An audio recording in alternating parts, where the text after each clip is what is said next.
Hey everyone, welcome to another episode of What's Up 8.0.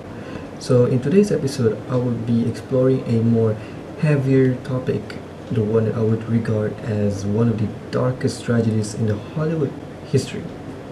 It serves as a reminder for all of us that no movie in any circumstances should worth someone's life. So let's get into it. But before we delve deeper, do you guys know about the Twilight Zone? It was a very big TV show back then in the 1960s, known for its very strange and science fictional stories that each episode will usually end with a unexpected twist. It became so popular that it inspired many books, radio dramas, and even theme park rides. So naturally, Hollywood sees it and decided to make a movie out of the franchise. And they went all ham, bringing big names such as Steven Spielberg and John Landis. And in this story, I would like to focus more on John Landis. So what about John Landis?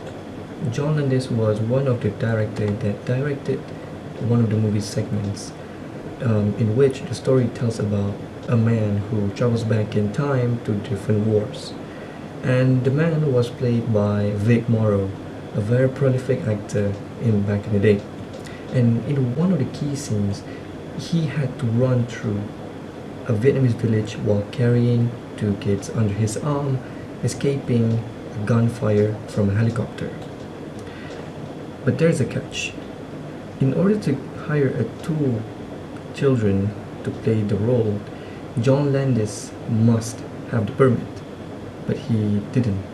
Because back in the day, in order for children to play a role in a film, they need to have a permit because they cannot be working late at night and they cannot be working around pyrotechnics. So what John Landis did, instead of obeying the law, was he secretly hired these two kids, a 7-year-old Micah Dean Lee and 6-year-old Renee Shin Yi Chan. And all he had to do was pay the parents under the table. But then came the night, 23rd of July 1982.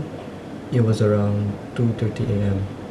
The character that was played by Vic Morrow was running through the Vietnamese village, running away, escaping from the helicopter, while carrying two kids under his arm. And during the scene, the helicopter was flying right above them. It was about 7.5 feet, or a bit higher than that if I'm not mistaken. And it wasn't that easy. It wasn't running on the ground. It was running in water, knee-deep level.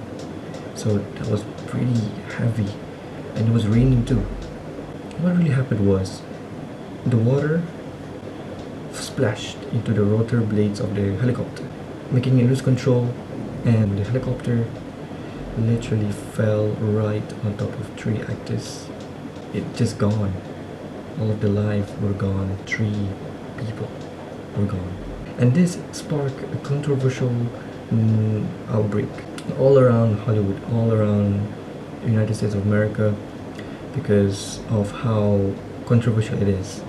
And the story was a bit longer than it's supposed to be. The case is, it was an unforeseen circumstances that cost 3 lives. And because of that accident, new safety rules were established.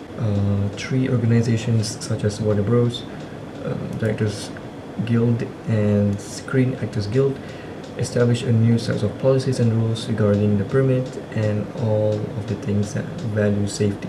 And that's the heartbreaking story of the Twilight Zone, the movie. It was a very heavy story for me to tell because it involved someone's life, and it definitely forever changed the landscape of safety for Hollywood at the set. And that's all for today's What's Up 8.0 episode. My name is Naeem, and we'll see you in the next episode of What's Up 8.0. Bye bye.